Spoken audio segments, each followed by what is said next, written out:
हाय oil oil, हाय उस नगर पर जिसमें दाऊद छावनी किए हुए रहा। वर्ष पर वर्ष जाड़ते जाओ, उत्सव के पर्व अपने अपने समय पर मनाते जाओ। तो भी मैं तो अयेल को सकेती में डालूंगा, वहां रोना पीटना रहेगा, और वो मेरी दृष्टि में सचमुच अयेल सा ठहरेगा। और मैं चारों ओर तेरे विरुद्ध छावनी करके तुझे कोटों से घेर लूंगा, और तेरे विरुद्ध गढ़ भी बनाऊंगा। तब तू गिराकर भूमि में डाला जाएगा, और धूल पर से बोलेगा, और तेरी बात भूमि से धीमी धीमी सुनाई देगी। तेरा बोल भूमि पर से प्रेत का सा होगा, और तू धूल से गुनगुनाकर बोलेगा। तब तेरे परदेशी बैरियों की भीड़ सूक्ष्म धूली की नाई, और उन भयानक लोगों की भीड़ भूसे की नाई उड़ाई जाएगी।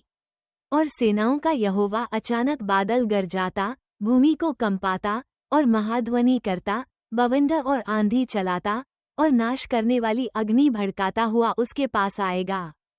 और जातियों की सारी भीड़ जो अयेल से युद्ध करेगी, और जितने लोग उसके और उसके गढ़ के विरुद्ध लड़ेंगे और उसको सकेती में डालेंगे, वे सब रात के देखे हुए स्वप्न के समान ठहरेंगे। और जैसा कोई भूखा स्वप्न में तो देखता है कि वो खा रहा है, परंतु जाग कर देखता है कि उसका पेट भूखा ही है, वह कोई प्यासा स्वप्न में देखे कि वह पी रहा है, परंतु जाग कर देखता है कि उसका गला सूखा जाता है और वह प्यासा मर रहा है, वैसी ही उन सब जातियों की भीड़ की दशा होगी जो सिय्योन पर्वत से युद्ध करेगी। ठहर जाओ और चकित हो, वे मतवाले तो हैं, परंतु दाखमधु से नहीं, वे डगमगाते तो हैं, परंतु मदिरा पीने से नहीं। यहोवा ने तुमको भारी नींद में डाल दिया है, और उसने तुम्हारी नबीरूपी आँखों को बंद कर दिया है, और तुम्हारे दर्शीरूपी सिरों पर पर्दा डाला है। इसलिए सारे दर्शन तुम्हारे लिए एक लपेटी और मुहर की हुई पुस्तक की बातों के समान हैं, जिसे कोई पढ़े लिखे मनुष्य को ये कहकर दे, इसे पढ़, और वह कहे, मैं नहीं पढ़ सकता क्योंकि इस पर मुहर की हुई है। तब वही पुस्तक अनपढ़े को ये कह कर दी जाए, इसे पढ़, और वह कहे, मैं तो अनपढ़ हूँ।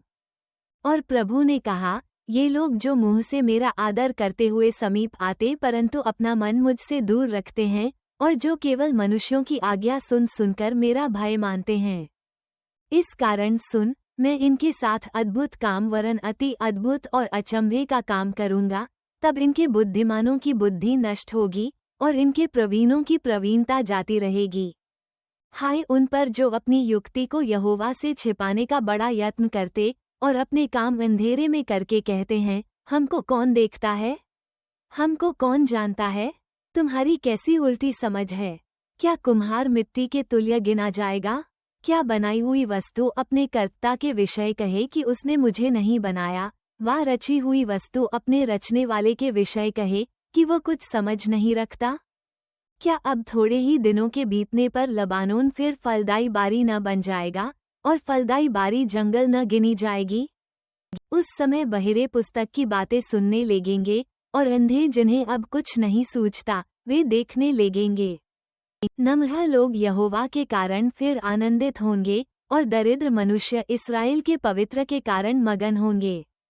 क्योंकि उपद्रवी फिर न रहेंगे, और ठट्ठा करने वालों का अंत होगा, और जो अनर्थ करने के लिए जागते रहते हैं, जो मनुष्यों को वचन में फंसाते हैं, और जो सभा में उलहना देते उनके लिए फंदा लगाते, और धर्म को व्यर्थ बात के द्वारा बिगाड़ देते हैं, वे सब मिट जाएंगे।